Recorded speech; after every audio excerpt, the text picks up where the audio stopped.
आज की ताजा खबरों के अपडेट में बात करेंगे देश भर की तमाम बड़ी और काम की खबरों के साथ ही सरकार की ओर से लिए गए कुछ महत्वपूर्ण फैसलों, जारी की गई कुछ नए नियमों की। इसके अलावा रेल से सफर करने वाले लोगों के लिए एक जरूर महत्वपूर्ण खबर निकल कर सामने बताएंगे आपको आगे इस अपडेट में। इसके अलावा फास्टैग के जरिए कर सकेंगे टैक्स का भुगतान, IDFC फर्स्ट बैंक ने शुरू की है ये सुविधा। क्या है ये पूरी बड़ी खबर बताएंगे आपको आगे इस अपडेट में। इसके अलावा मोदी सरकार की एक और digital strike, popular game free fire समेत 54 चाइनीज ऐप पर सरकार ने लगाया है बैन। क्या है ये पूरी बड़ी खबर बताएंगे आपको आगे इस अपडेट में। इसके अलावा मनरेगा पर सख्ती की तैयारी, अब बिना काम किए नहीं मिलेगा पैसा, खत्म होगी बिचौलियों की साठगांठ। क्या है ये पूरी बड़ी खबर बताएंगे आपको आगे इस अपडेट में। इसके अलावा कुछ एजुकेशन और जॉब रिलेटेड कुछ महत्वपूर्ण अपडेट्स निकल कर सामने बताएंगे आपको आगे इस अपडेट में। साथ ही यहाँ पर कोरोना कर्फ्यू और लॉकडाउन से जुड़ी कुछ महत्वपूर्ण बड़ी खबरें बताएंगे आपको एक एक करके इस अपडेट में। साथ ही आज की तमाम बड़ी और काम की पूरी 20 खबरों की बात करेंगे आगे इस अपडेट में। आज की पहली बड़ी खबर की तो भारत सरकार की एक और digital strike, Garena free fire समेत 54 चाइनीज ऐप को फिर किया है ban. Popular gaming app Garena free fire समेत 54 चाइनीज ऐप्स को भारत सरकार ने फिर प्रतिबंधित कर दिया है। वहीं केंद्र सरकार की तरफ से सोमवार को ऐप्स बैन का ऐलान किया गया। वही सरकार की सुरक्षा और प्राइवेसी के मद्देनजर गृह मंत्रालय की तरफ से IT मंत्रालय को सूचना प्रौद्योगिकी एक्ट की धारा 69(1) के तहत 54 चाइनीज ऐप को प्रतिबंधित करने का आदेश यहाँ पर दिया है। वही सूत्रों की माने तो बैन किए गए 54 चाइनीज ऐप्स यूजर्स परमिशन को बाईपास करके यूजर्स की महत्वपूर्ण जानकारी चोरी करते थे। ये ऐप्स यूजर्स के रियल टाइम डेटा को कलेक्ट करके दूसरे देशों के सर्वर पर स्टोर यहाँ पर करते थे। वैसे में केंद्र सरकार ने इन 54 चाइनीज ऐप को यहाँ पर बैन कर दिया है। वही देश की संप्रभुता और अखंडता के लिए खतरनाक इसको ऐप को यहाँ पर करार दिया है। यह देश की आंतरिक सुरक्षा और रक्षा के लिए गंभीर खतरा पैदा कर सकते थे। वही सूत्रों के मुताबिक IT मंत्रालय ने 54 ऐप्स को ब्लॉक करने के लिए निर्देश यहाँ पर जारी कर दिए हैं।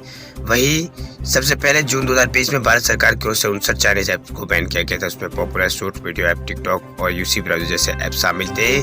जब भारत और चीन के सैनिकों के बीच लद्दाख में LOC के बीच यहाँ पर टकराव पैदा हो गया था, उस वक्त हेलो लाइक्स और कैम स्कैनर और वीगो वीडियो और MI वीडियो कॉल और वीचैट और बीगो लाइव जैसे बड़े कुछ ऐप थे, उसको यहाँ पर बैन किया था। उसके बाद में 10 अगस्त 2020 को भारत सरकार ने 47 और चाइनीज ऐप को बैन किया था, जिसमें यहाँ पर लोकप्रिय गेम PUBG भी शामिल था और कुल मिलाकर इन गेमों को यहाँ पर बैन कर दिया गया था। वही अब जो गेम्स यहाँ पर भारत सरकार की ओर से बैन किए गए हैं उनमें यहाँ पर फ्री फायर और विवा वीडियो समेत कई बड़े ऐप हैं जिनको सरकार ने यहाँ पर बैन किया है। चलिए बात करते हैं अगली खबर की तो फास्टैग के जरिए कर सकेंगे इस टैक्स का भुगतान, IDFC फर्स्ट बैंक ने शुरू की है सुविधा। पर्यटन विकास परिषद मनाली और हिमाचल प्रदेश और IDFC फर्स्ट बैंक ने फास्टैग का इस्तेमाल करके ग्रीन टैक्स का भुगतान यहाँ पर शुरू किया है। ये पहली बार है कि फास्टैग बैलेंस राशि का इस्तेमाल देश में ग्रीन टैक्स का भुगतान करने के लिए किया जा रहा है। वही एक बयान में बताया गया कि ये मनाली में यहाँ पर मोटर चालकों के लिए ऐसे भुगतानों को कैशलेस और सुविधाजनक यहाँ पर बना रहा है। अब तक फास्टैग का इस्तेमाल टोल, ईंधन और पार्किंग शुल्क के भुगतान के लिए किया जाता रहा है। वही IDFC फर्स्ट बैंक को यहाँ पर पर्यटन विकास परिषद मनाली ने अधिग्रहणकर्ता बैंक के रूप में यहाँ पर चुना है। हिमाचल प्रदेश में हर महीने 50 लाख पर्यटक आते हैं। वैसी साझेदारी के बारे में बोलते हुए IDFC फर्स्ट बैंक के मुख्य प्रचलन अधिकारी ने कहा है कि यहाँ पर ट्रांजिट से संबंधित भुगतानों के डिजिटलीकरण के क्षेत्र में अभी भारत एक नए मोर्चे पर है। चलिए बात करते हैं अगली खबर की तो आम लोगों को मिली है राहत, दिसंबर की तुलना में जनवरी में 0.40% कम रही है थोक महंगाई दर। महंगाई के मामले पर आम लोगों को थोड़ी राहत मिली है। वह सरकारी आंकड़ों के मुताबिक दिसंबर की तुलना में जनवरी में होलसेल महंगाई कम रही है। वही WPI महंगाई को थोक मूल्य सूचकांक आधारित महंगाई यहाँ पर कहते हैं। वही थोक मूल्य सूचकांक आधारित महंगाई दर बढ़ने से आम जनजीवन पर असर पड़ता है क्योंकि सामानों की सप्लाई महंगी हो जाती है। वह सरकारी आंकड़े बताते हैं कि पिछले साल दिसंबर की तुलना में इस साल जनवरी में इसमें मामूली सी कमी यहाँ पर देखी गई है। वह दिसंबर में WPI महंगाई दर 13.56% थी, जो जनवरी में घटकर 12.96% हो गई है। यह WPI का अर्थ होलसेल प्राइस इंडेक्स है। वही ऐसा इंडेक्स जिस पर यहाँ पर थोक सामानों की कीमतों का पता चलता है। हाल में यहाँ पर कुछ महीनों में WPI महंगाई दर में यहाँ पर बढ़ोतरी देखी गई है, लेकिन जनवरी में इसमें थोड़ी यहाँ पर राहत जरूर दिखी गई है। वही बात करते हैं अगली खबर की तो मनरेगा पर सख्ती की तैयारी, अब बिना काम किए नहीं मिलेगा पैसा, खत्म होगी बिचौलियों के साथ साठगांठ। मोदी सरकार भ्रष्टाचार और अन्य गड़बड़ियों पर लगाम लगाने की कड़ी में एक और कदम यहाँ पर बढ़ाते हुए मनरेगा कानून को और सख्त बनाने की तैयारी यहाँ पर कर रही है। दरअसल अगर ऐसा होता है तो उसके बाद जो मनरेगा के लाभार्थियों को बिना काम किए पैसा यहाँ पर नहीं मिलेगा। इसके साथ ही बिचौलियों पर लगाम भी लगेगी। खास बात यह कि लाभार्थी और बिचौलियों की साठगांठ वो भी यहाँ पर खत्म यहाँ पर होगी।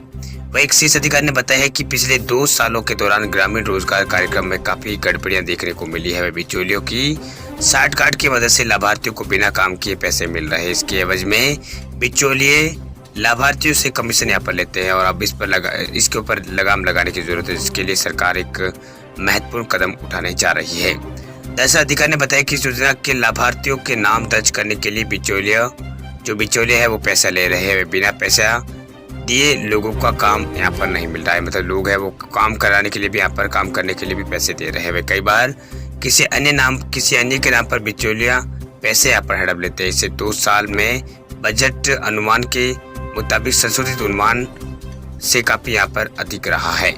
वही बात करते हैं अगली खबर की, तो पश्चिम बंगाल में 16 से खुलेंगे स्कूल, सरकार ने जारी की है नई गाइडलाइन। पश्चिम बंगाल में कोरोना के कारण बंद चल रहे स्कूलों को अब खोलने की तैयारी शुरू कर दी है सरकार ने। वही प्रदेश सरकार ने सोमवार को नई गाइडलाइन जारी करते हुए कहा है कि 16 फरवरी से सभी प्राथमिक और प्राथमिक स्कूलों को खोल दिया जाएगा। हालांकि सरकार ने नाइट कर्फ्यू फिलहाल के लिए यहाँ पर खत्म नहीं किया है। रात 12 बजे से सुबह 5 बजे तक जरूरी और आपात स्थिति को छोड़कर सभी तरह की आवाजाही पर रोक यहाँ पर अभी भी जारी रहेगी। वह नए आदेश में कहा गया है कि स्कूल खोलने को लेकर स्कूल एजुकेशन विभाग अलग से एक SOP यहाँ पर जारी करेगा। ये भी कहा गया है कि मास्क, फिजिकल डिस्टेंसिंग और स्वास्थ्य और सफाई से जुड़े सभी प्रोटोकॉल का सख्ती से पालन किया जाए। वही पिछले महीने यहाँ पर 31 जनवरी को ममता बनर्जी सरकार ने 3 फरवरी से स्कूल और कॉलेजों को खोलने का फैसला किया था। वही सरकार ने तब कक्षा 8वीं से 12वीं तक के स्कूलों को यहाँ पर खोलने की अनुमति दी, जबकि बाकी छात्रों के लिए ऑनलाइन क्लासेस ही यहाँ पर जारी रहने की बात कही थी। हालांकि नए आदेशों के बाद अब स्कूल पूरी तरह से यहाँ पर खुल जाएंगे। चलिए बात कर लेते हैं अब देश भर के कोरोना आंकड़ों की। तो देश भर में पिछले 24 घंटों में कोरोना के सामने आए हैं 34,113 नए कोरोना केस। भारत में कोरोना की तीसरी लहर अब लगभग यहाँ पर थम सी गई है। वह नए केसों में गिरावट का दौर जारी है। वही पिछले 24 घंटों में देश में 34,113 नए कोरोना संक्रमित मरीज सामने आए। इससे संक्रमण के कुल मामलों की संख्या 4,26,65,000 पार हो चुकी है, जबकि 37 दिनों बाद एक्टिव केसों की संख्या भी यहाँ पर 5 लाख से कम हो गई है। वह केंद्रीय स्वास्थ्य मंत्रालय के सुबह 8 बजे तक के आंकड़ों के अनुसार कोविड-19 के दैनिक मामले लगातार 8वें दिन यहाँ पर 1 लाख से कम हुए हैं। यानी इस बीमारी से 346 मरीजों की मौत होने से यहाँ पर मृतकों की संख्या बढ़कर 5,09,011 हो चुकी है। वह मंत्रालय ने बताया कि उपचाराधीन मरीजों की संख्या लगातार कम होकर यहाँ पर 4,78,000 के आसपास आ चुकी, जो कि संक्रमण के कुल मामलों का 1.12% है। वही कोविड-19 से स्वस्थ होने वाले जो लोग हैं वो लगातार स्वस्थ हो रहे हैं और रिकवरी रेट भारत में 57.68% पहुंच गई है। वही बीते 24 घंटों में कोविड-19 के मरीज जो है वो इलाज करे मरीजों की संख्या में 58,000 की कमी यहाँ पर देखी गई है। आंकड़ों के मुताबिक संक्रमण की दैनिक जो पॉजिटिविटी रेट है वो 3.9% है। वही साप्ताहिक संक्रमण दर 3.99% है। इस संक्रमण रोग से स्वस्थ होने वाले लोगों की संख्या बढ़कर अब 4,16,00,000 पार हो चुकी है। मृत्यु दर 1.19% यहाँ पर हुई है। वह देशव्यापी कोविड-19 रोधी टीकाकरण के तहत अब तक भारत में 172 करोड़ से अधिक लोगों को कोरोना वैक्सीन लगाई जा चुकी है। वही केरल में पिछले 24 घंटों में कोरोना के नए मामले 11,000 के आसपास आए हैं। वही 140 लोगों की इस राज्य में मौत हुई है। बुलेटिन के मुताबिक नए मामलों के साथ राज्य में कोरोना वायरस संक्रमितों की संख्या लगातार यहाँ पर अब कम हो रही है। नए मामलों की संख्या लगातार यहाँ पर कम हो रही है। कोरोना के मामले लगातार कम हो रहे हैं। वही 58 लोगों की पिछले 24 घंटों में यहाँ पर इस राज्य में 140 लोगों की पिछले 24 घंटों में मौत हुई है। वही इसके अलावा मुंबई में भी कोरोना के केस लगातार कम हो रहे हैं। दिल्ली में भी कोरोना के जो मामले हैं वो लगातार गिर रहे हैं। यानी कोरोना के मामलों में अब तीसरी लहर का जो पीक है वो निकल चुका है। वही कई देश के कई इलाकों में कोरोना के मामलों में अब जबरदस्ती गिरावट यहाँ पर देखने को मिल रही है। सबसे ज्यादा कोरोना के यहाँ पर केरल में ही सबसे ज्यादा भारत में पिछले 24 घंटों में जो मामले मिले हैं वो सबसे ज्यादा केरल में ही मिले हैं। वही केरल के बाद यहाँ पर तमिलनाडु में कोरोना केसों में कमी देखी गई है।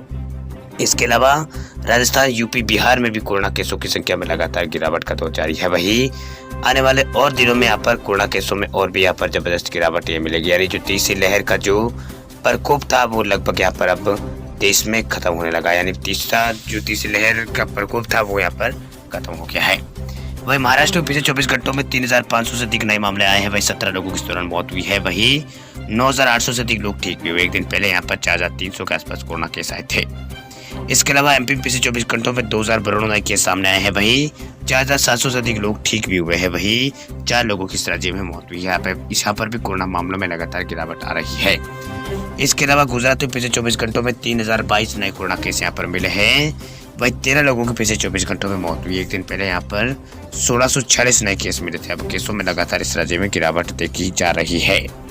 वही राजस्थान में पिछले 24 घंटों में 2,177 नए कोरोना केस आए हैं। वही 4,500 से अधिक लोग ठीक हुए। इस दौरान 7 लोगों की मौत हुई। इससे एक दिन पहले यहाँ पर 2,600 के आसपास कोरोना केस आए थे। अब मामलों में लगातार जो गिरावट का दौर है वो यहाँ पर जारी है।